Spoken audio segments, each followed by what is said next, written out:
வணக்கம் நண்பர்களே, வாங்க நாம இன்னைக்கு தாளிச்ச இட்லி எப்படி செய்யறதுன்னு பார்க்கலாம். இந்த தாளிச்ச இட்லிக்கு நான் அரிசி உபயோகப்படுத்தாம வெறும் பாசி பருப்பும் உளுந்தம் பருப்பும் சேர்த்து 2 ஸ்பூன் அவல் சேர்த்து அரைச்சு வச்சிருக்க அந்த மாவுல தான் நாம இப்ப தாளிச்ச இட்லி செய்ய போறோம். இதுல இட்லி ரொம்ப நல்லா அருமையா வரும், நல்லா உப்பி ரொம்ப அருமையா வரும். வாங்க இதுல என்ன பண்ணலாம்னா, நான் தாளிச்ச இட்லி செய்யறதுக்கு நான் கொஞ்சம் மாவு எடுத்திருக்கேன். இந்த மாவுல என்ன செய்யலான்றத நாம பார்க்கலாம். தாளிச்ச இட்லி செய்யறதுக்கு நான் கேரட் கொஞ்சம் துருவி எடுத்திருக்கேன், கறிவேப்பிலை எடுத்துக்கோங்க, கொஞ்சம் கொத்தமல்லி, கொஞ்சம் இஞ்சியை நல்லா துருவி எடுத்துக்கோங்க. நான் 2 பச்சை மிளகாய் சேர்த்திருக்கேன். நாம இப்போ ஒரு பேன்ல 1 ஸ்பூன் எண்ணெய் விட்டுக்கலாம். எண்ணெய் காஞ்சதும் கடுகு, கடலைப்பருப்பு, உளுத்தம்பருப்பு ஒரு ஸ்பூன் சேர்த்துக்கலாம். பாருங்க, பேன்ல எண்ணெய் 1 ஸ்பூன் எடுத்திருக்கேன், இது காஞ்சிடுச்சு.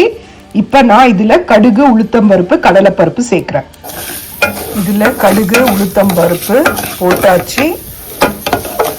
இது நல்லா ஃப்ரை ஆகட்டும், நல்லா வதங்கட்டும். அதுக்கு பிறகு இதுல நாம துருவி வச்ச இஞ்சியை சேர்த்துக்கலாம்.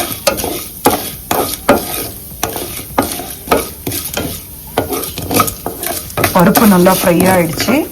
இப்போ நாம துருவின இஞ்சி சேர்த்துக்கலாம்.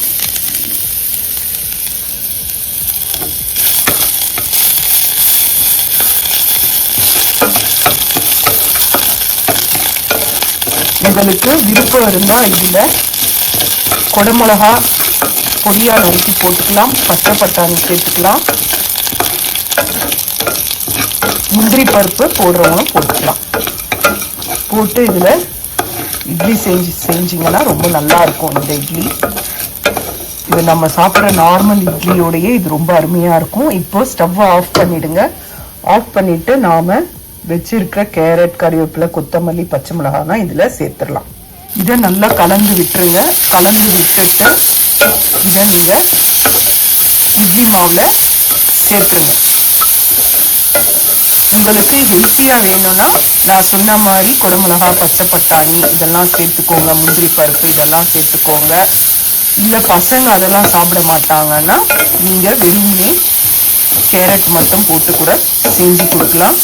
இது உடம்புக்கு நல்ல ஹெல்த்தியும் கூட. இதை செஞ்சு பாருங்க, இது ரொம்ப சுலபமா செஞ்சிடலாம். இதை செஞ்சு பாருங்க. பீட்ரூட் கூட சேர்க்கலாம். உங்களுக்கு என்ன வெஜிடபிள்ஸ் போடணுமோ போட்டுட்டு நீங்க இந்த இட்லியை செய்யலாம். இப்ப இதை நான் மாவுல போட்டுடுறேன். இப்ப நாம தாளிச்ச பொருள் எல்லாம் இதுல சேர்த்தாச்சு. இப்ப இதை நாம நல்லா கலந்து விடலாம். இப்ப இதுல தாளிச்ச பொருள் எல்லாம் சேர்த்துட்டோம். இதை நல்லா நம்ம கலந்துக்கலாம்.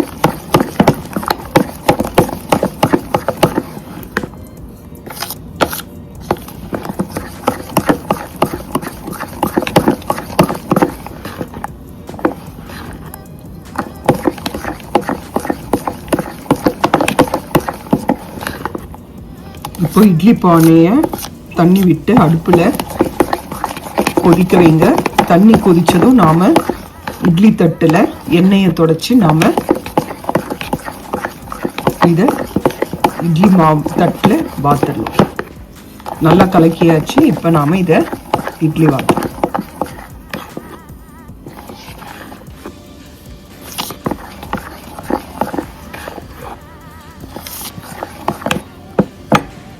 இப்போ இட்லி தட்டுல எண்ணெயை தொடச்சி நாம இப்போ ஒவ்வொரு குழியிலையா நாம இட்லி வாத்துடலாம்.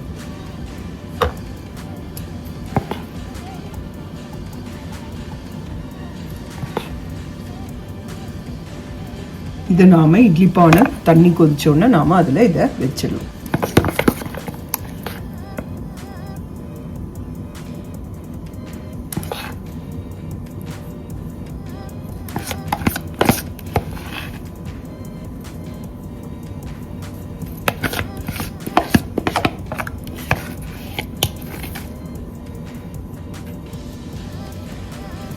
இப்போ நாம இட்லி பானையில தட்டை வச்சிட போறேன்.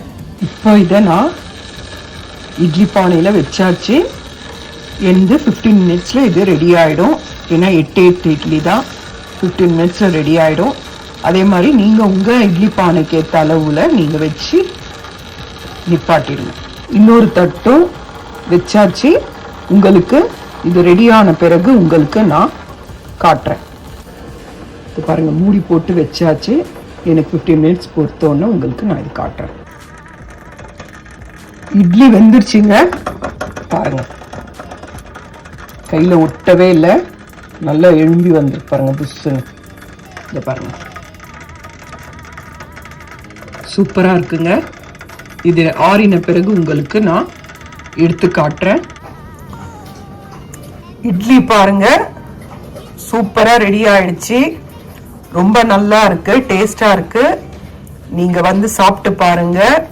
இது நல்ல உடம்புக்கு நல்ல ஹெல்த்தியான டிஷ்ஷு.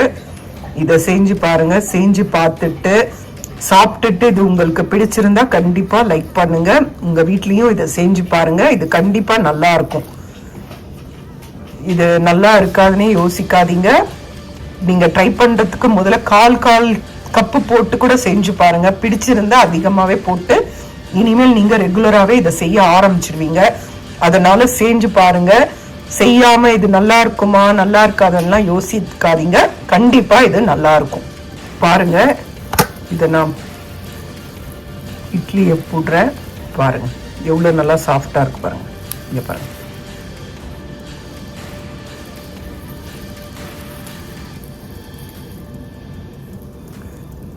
செஞ்சு பாருங்க. இது ரொம்ப நல்லா இருக்கும். ட்ரை பண்ணி பாருங்க.